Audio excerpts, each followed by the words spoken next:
Spotted sina Julia Montes at Coco Martin na magkasama at sweet na sweet sa isang Purigold Fair event kamakailan. Hindi nakaligtas sa mga mata ng netizens ang kilig-filled na eksena ng real-life couple na sobrang natural at puno ng pagmamahalan. Sa gitna ng mainit na pagtanggap ng mga tao sa venue ay dumating sina Coco at Julia na very casual at relaxed lang ang dating. Pero kahit simple ang suot at setting ay lutang na lutang ang chemistry ng dalawa.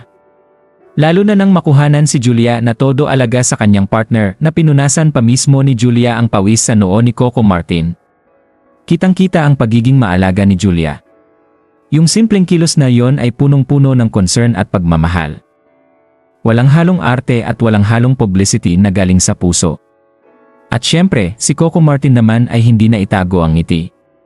Hindi na kailangan ng salita dahil ramdam mo sa mga tinginan nila na masaya sila sa piling ng isa't isa.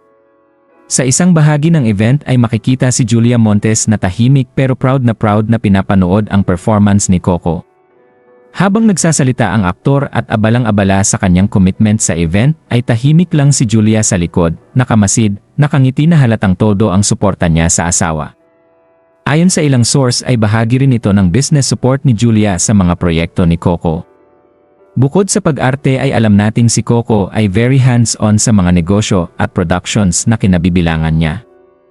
At si Julia, as a supportive partner ay all out sa pag-aalaga at pagsuporta. Hindi na nakapagtataka kung bakit marami ang humahanga sa kanila. Ang pagmamahalan na meron sina Julia at Coco ay hindi lang para sa kasalukuyan.